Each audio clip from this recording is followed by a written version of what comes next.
Ang kwentong ito ay hango sa totoong buhay. Karanasan ito ng kaibigan ko na itago na lang natin sa pangalang Christian. Taong 2016, Norzagaray, Bulacan.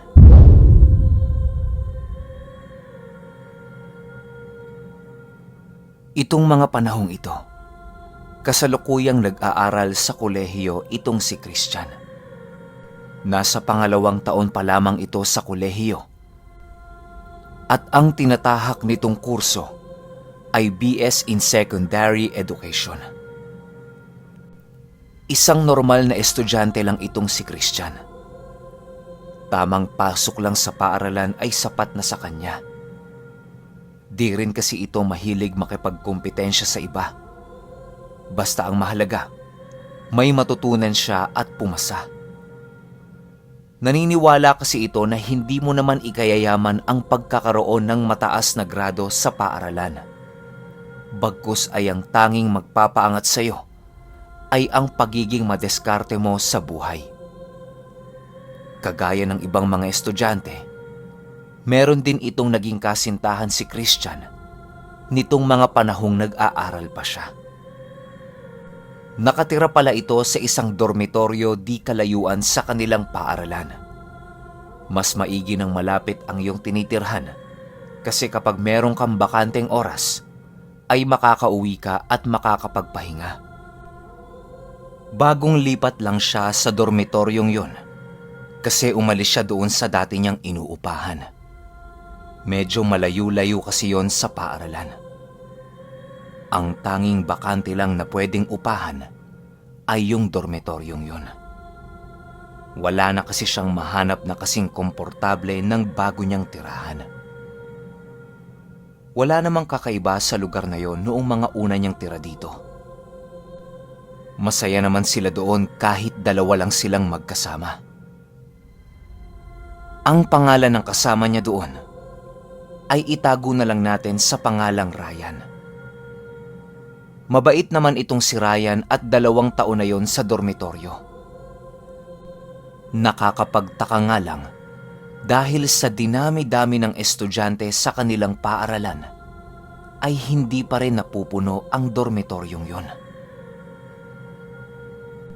Oy pre, saan ang punta mo? Wika ni Christian pagkarating sa kanilang kwarto. Nadatnan niya kasing nag-eempake itong si Ryan. Uuwi muna pre. Wala kasing pasok sa amin ng 1 linggo eh. Sagot naman ni Ryan pagkatapos niyang mag-empake at naglakad papalabas ng pintuan ng kwarto nila. Ganun ba? Oo eh. Makakatipid kasi ako pag umuwi ako. Tsaka wala naman akong magagawa dito eh, kundi humiga lang. O sige pare alis na ako. Wika ni Ryan. Sige pre, ingat ka Pagpapaalam ni Christian. Matapos yan ay pumasok na din itong si Christian sa kanyang dormitoryo. Hindi siya nababahala kahit mag-isa lang siya sa lugar na yon. Di naman kasi nakakatakot ang dormitoryong yon dahil malalaki ang bintana nito at kitang-kita mo din sa labas.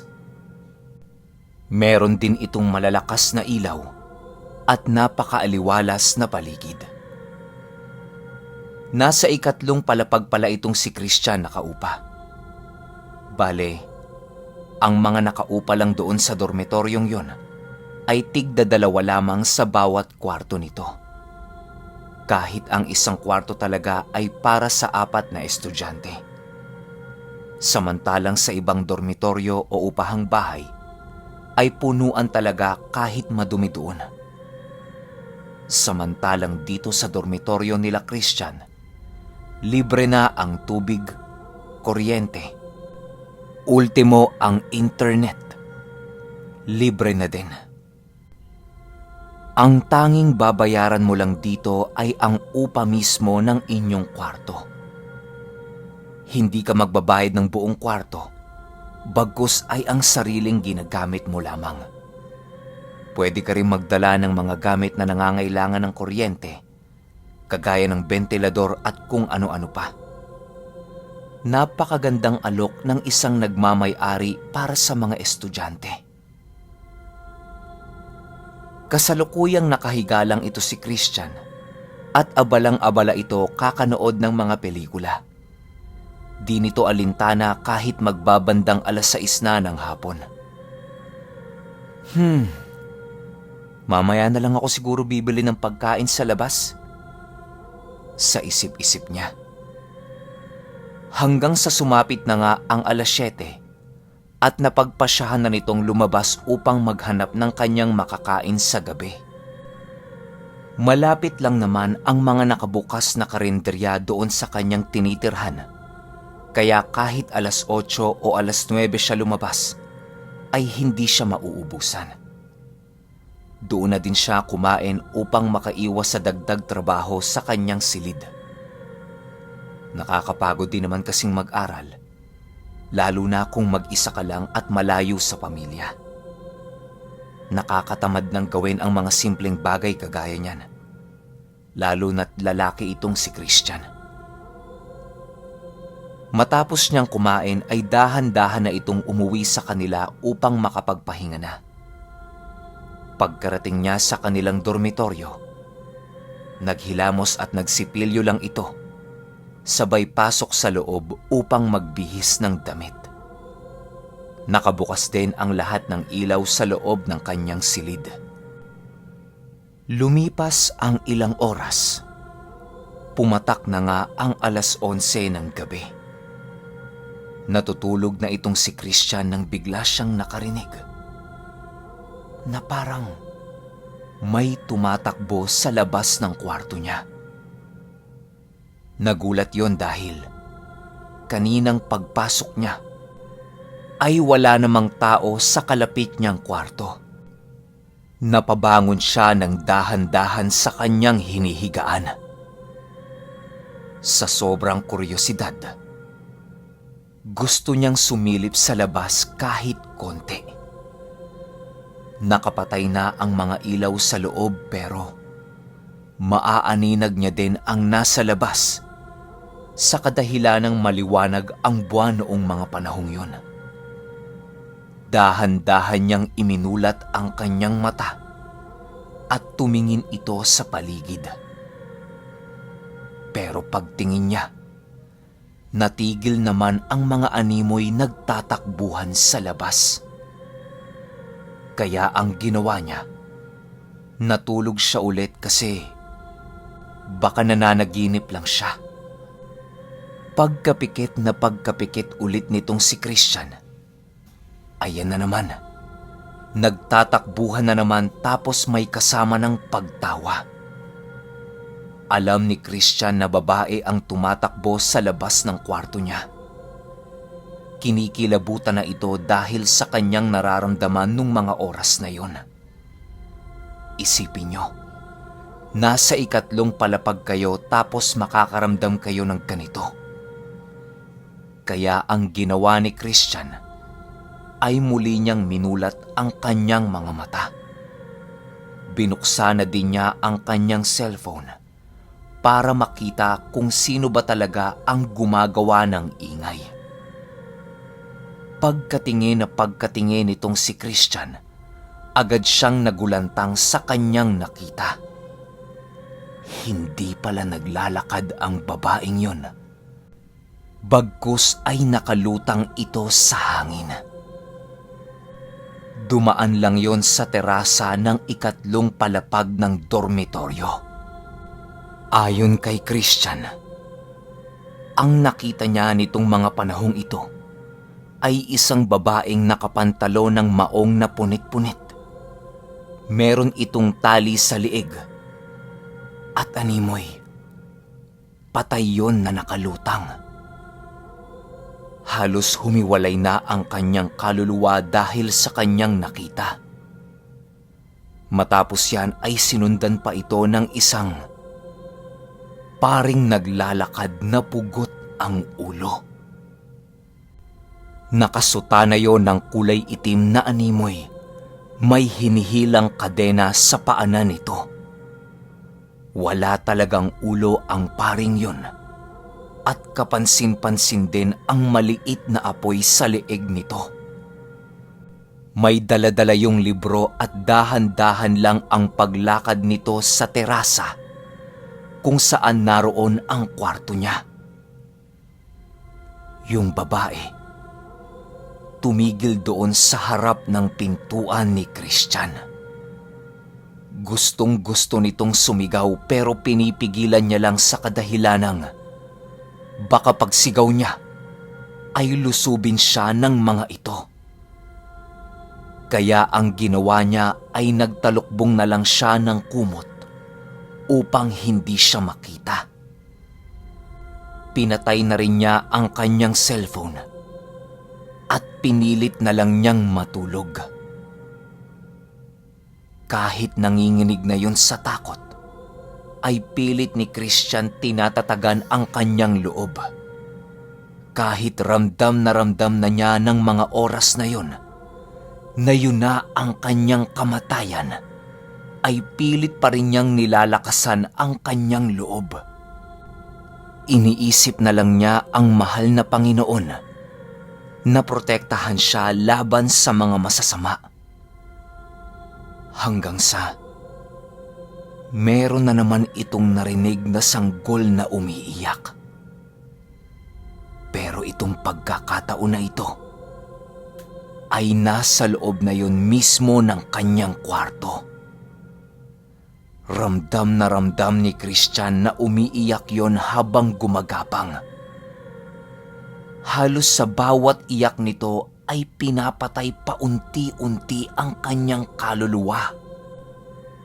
Hindi na siya nakakapag-isip ng tama at hindi na niya magalaw ang anumang parte ng katawan niya.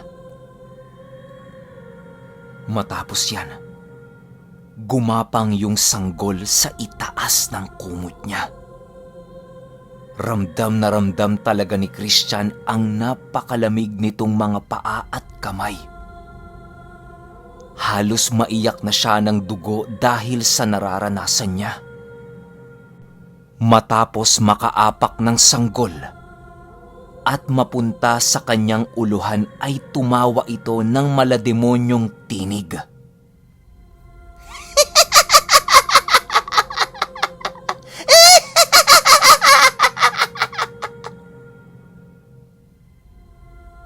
Tawa ng sanggol. Matapos nitong tumawa ay nagwala yun bigla. Hanggang sa hindi na napigilan nitong si Christian na sumigaw ng malakas. Pagsigaw nitong si Christian ay naging sanhi yun upang magising ang lahat, pati ang may-ari ng dormitoryo. Agad naman siyang pinuntahan ng may-ari upang tingnan kung ano ba ang kanyang ginagawa. Matapos yan ay naabutan itong si Christian ng may-ari na nasa ilalim na ng higaan niya. Hinila niya ito at sinama pababa upang kausapin. Napakatagal bago ni Christian makapagsalita ng maayos.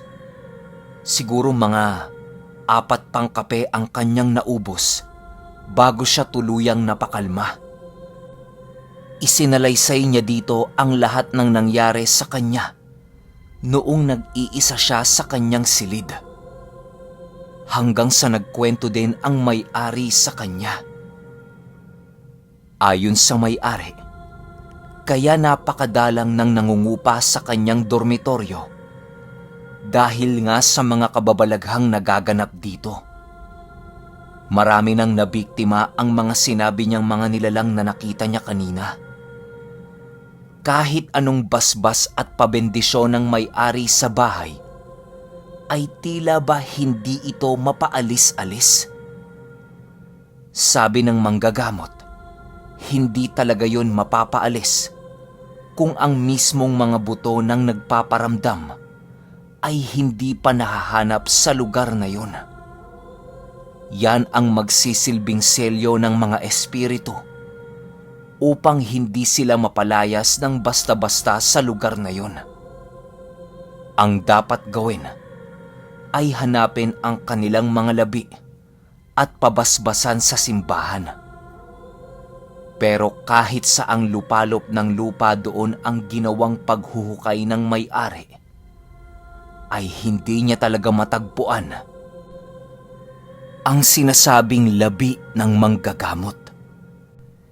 Hindi niya naman na pwedeng hukayin ang mga nasa ibabang kwarto dahil dagdag gastusin yun. Kaya ang ginawa niya ay hinayaan na lang niya na merong pagala-galang nilalang sa kanyang paupahang bahay. Halos hindi makapaniwala si Christian sa salaysay nitong may-ari. Kaya ang ginawa niya, pagkaumaga mismo, ay umalis na siya doon. Hindi na siya pinagbayad dahil nahihiya rin ang may-ari sa kanya. Hindi na muna pumasok itong si Christian dahil humanap muna ito ng pwede niyang pansamantalang tirhan. Hanggang sa nagpatulong na ito sa kanyang kasintahan upang makahanap siya ng malilipatan. Natapos ang buong araw na wala silang nahanap. Kaya ang nangyari, doon na muna siya nakitulog sa inuupahan ng kanyang kasintahan. Hindi naman tutol ang may-ari ng bahay dahil nagbayad din naman siya. Mas maigi na doon kasi panatag ang loob ni Christian dahil kasama niya ang mahal niya. Pero yun ang akala niya. Nung mismong gabi ng araw na yun, na nandudun siya sa kwarto ng kanyang kasintahan, ay hindi pala siya nilubayan ng babaeng una niyang nakita sa kanyang dating inuupahan. 8:00 ng gabi, lumabas itong kasintahan niya patungong sala kasi uminom yun ng malamig na tubig. Hindi yun napansin ni Christian nung mga oras na yun dahil nga sa natutulog siya. Biglang nagising itong si Christian dahil hinawakan siya ng kanyang kasintahan na napakalamig ng kamay. Hinayaan niya lang itong nakahawak sa kanyang bewang kasi kasintahan naman niya yun. Nagwika pa ito ng, "Be, napakalamig naman ang kamay mo."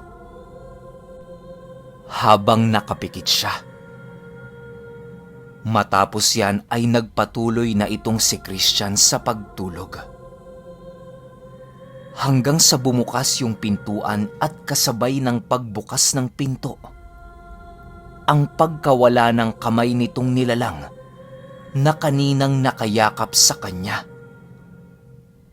Napadilat itong si Christian at lumingon.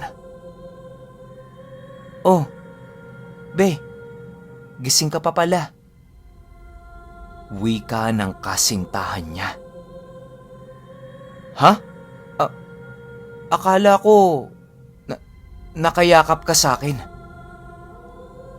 Gulat na tanong nito. "Ha? Anong nakayakap? Bumaba ako kasi uminom ako ng tubig." Hindi na nakaimik itong si Christian sa kanyang mga narinig. At pagkahiga ng kanyang kasintahan, ay niyakap niya ito. Lumipas ang bawat araw na palaging nagpaparamdam ang mga yon kay Christian. Kahit sa paaralan ay nakikita niya ang mga ito ng saglit. 2 segundo lang ang itinatagal ng pagpapakita ng mga yun sa kanya at kusang nawawala rin. Hindi na muna ito naghanap ng lilipatan dahil nga sa malapit na din naman ang bakasyon sa unang semester. Nagtiyaga na lang itong si Christian doon sa inuupahan ng kanyang kasintahan. Mas maigi na kasing meron siyang kasama dahil nga sa mga pangitain niya. Isang araw, pumasok itong si Christian. 3:00 ng hapon ang kanyang ikatlong paksa. Matematika ang paksang papasukan niya nung mga panahong yon. Pagpasok niya pa lang sa campus, ay may nakasalubong na siyang nakayuko. Paglapit nilang dalawa ay agad yung tumingin sa kanya. Pagtingin dito ni Christian, ay halos madapa siya sa kanyang paglalakad. Nakita niya kasi ang babaeng yon na walang mata at meron itong malalalim na butas sa kanyang mata na kulay itim. Ngumisi pa yun sa kanya at meron din itong nagsisi-itimang ngipin. Matapos yan, agad itong lumabas sa campus nila at hindi na yon tinangkang lingunin pa ni Christian pabalik. 3:00 pa lang ng hapon yun ha. Pero ganyan na ang nararamdaman nito. Pagpasok niya sa silid ng kanyang tatalakaying paksa, ay lutang na lutang itong si Christian. Tila ba kahit napakasimpleng pagkalkula, ay hindi niya makuha-kuha. Yung tipong simpleng pagbawas sa mga numero ay hindi niya talaga makuha. Halos wala siyang nakuhang tamang sagot sa ginawa nilang pagsusulit nung mismong araw na yon. Kahit sino naman ata, mawawala talaga kapag gano'n na gano'n ang iyong mararamdaman.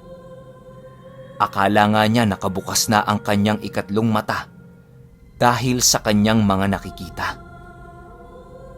Hanggang sa napagpasyahan nitong si Christian na magpakonsulta na sa isang manggagamot.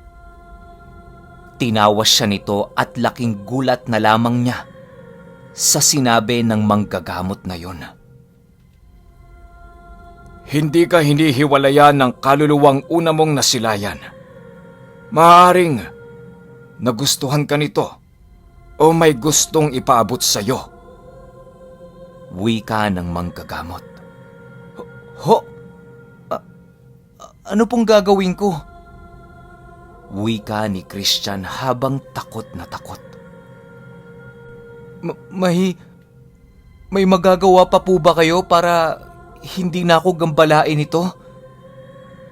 Dagdag pa niya. Meron naman.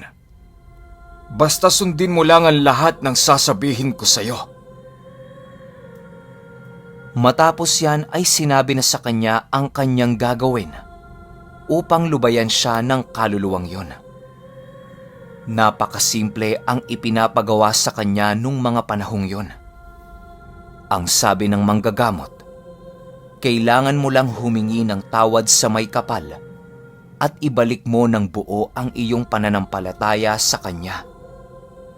Isuko mo din ang iyong sarili sa Panginoong Diyos na siyang may lalang sa lahat upang ikay iwasan ng mga masasamang uri ng espiritu at demonyo. Lapitin kasi itong si Christian ng espiritu ayon sa matandang yon, dahil sa may balat ito sa kanyang dibdib. Matapos magsalaysay nitong manggagamot, pinauwi niya na itong si Christian na may suot-suot na kahoy na hugis krus. Pangunang proteksyon niya muna habang hindi pa lubos na nabubuo ang pananampalataya niya sa Diyos. Sumapit ang linggo at agara naman itong nagsimba si Christian. Halos maiyak to sa simbahan sa paghingi ng lahat ng kapatawaran sa ating mahal na Panginoon. Iniwasan na din niya ang kahit na anong uri ng bisyo na makakamantsa sa kanyang pananalig sa may likha. Halos maging pari na nga ito dahil sa sobrang banal nitong si Christian. Wala na itong pinapalagpas na misa o kahit anong selebrasyon na kabilang sa pagpupuri sa Diyos. 1 buwan lang ang lumipas at nawala na ang lahat ng takot at pag-aalala nitong si Christian sa kanyang sarili. Magpahanggang sa ngayon, ay nagpapatuloy pa rin ang ginagawa nitong si Christian. Animoy naging bahagi na ng sistema niya ang pagsimba tuwing sasapit ang linggo. Kahit na gaano kaimportante ang trabahong ibinigay sa kanya, ay hindi niya pa rin naipagpapalit ang araw ng pagpupuri sa Panginoon. Hanggang ngayon ay hindi na siya ginagambala ng mga nagpaparamdam sa kanya noong nasa kolehiyo pa siya. Isang paalala sa atin na kahit gaano kalakas ang mga nilalang sa kaliwa, ay wala pa ring bisa ang mga ito kung malakas ang pananampalataya at pananalig mo sa ating Panginoong Hesus. Yan ang karanasan ni Christian na hinding-hindi niya malilimutan nung minsan siya ay tumira sa dormitoryo ng mga demonyo.